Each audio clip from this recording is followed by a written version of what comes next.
Assalamu alaikum viewers, hopefully all fit and fine and you are practicing every single day. In front of you, this is Md Tamim Iqbal. Today I'm gonna share with you an important structure. If you follow the structure, then you can make a lot of sentences in daily life.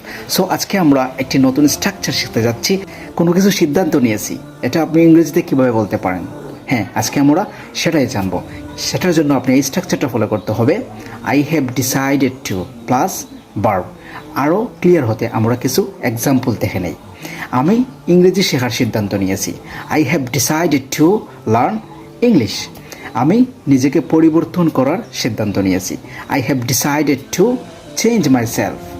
আমি কঠোর কাজ করার সিদ্ধান্ত নিয়েছি। I have decided to work hard.